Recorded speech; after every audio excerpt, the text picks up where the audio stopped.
ઈ જ્યારે મારી ઉપર હુમલો કરતા હતા ત્યારે જે લાલ ટોપી વાળા ભાઈ છે એ વિડીયો ઉતારતા હતા. એ વિડીયો કોને મોકલવાના હતા અને કોના દ્વારા હુમલો કરાવવામાં આવ્યો છે એની તમામ કહેવાય ને તપાસ થવી જોઈએ. સાથે સાથે જે લાલ ટોપી વાળા જે ભાઈ છે, જેનો તમે વિડીયો જોયો છે સોશિયલ મીડિયાના માધ્યમથી, કે જે બેને પથ્થરમારો કર્યો, એ પથ્થરમારો કરવા પહેલા એ લાલ ટોપી વાળા ભાઈ એને ઈશારો કર્યો હતો અને ઈશારો કર્યા પછી એને પથ્થર માર્યો હતો. એ લાલ ટોપી વાળા ભાઈ એનું ઇન્સ્ટાગ્રામ આઈડીમાં હું તમને એના ફોટા સાથે બતાવું, એનો ફોન પણ તમે જોઈ લેશો.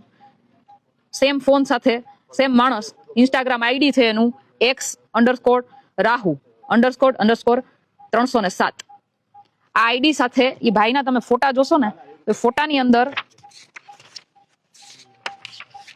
કાળા કાચવાળી નંબર પ્લેટ વગરની ગાડીઓ આવી ઘણી બધી જોવા મળશે. જો કે અત્યારે એને પોતાનું આઈડી પ્રાઇવેટ કરી દીધું છે.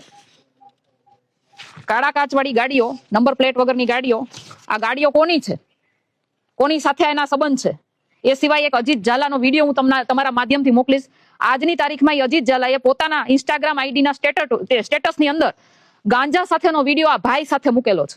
એ તમામ પુરાવા હું તમારા માધ્યમથી લોકોને બતાવવા માંગુ છું. સાથે સાથે આ લાલ ટોપી વાળા ભાઈનો એક વિડીયો હું તમને આપીશ. જ્યારે હું અને અલ્પેશભાઈ કથિરિયા ગોંડલની અંદર આવ્યા હતા ત્યારે ગણેશ ગોંડલે જે બધાને એક સરખા કાળા વાવટા અને એક સરખા બેનરો આપ્યા હતા, એ બેનર સાથે, એ કાળા વાવટા સાથે અમારો વિરોધ કરવામાં એ ભાઈનો વિડીયો ખૂબ જ ગર્વથી એને નાખેલો છે.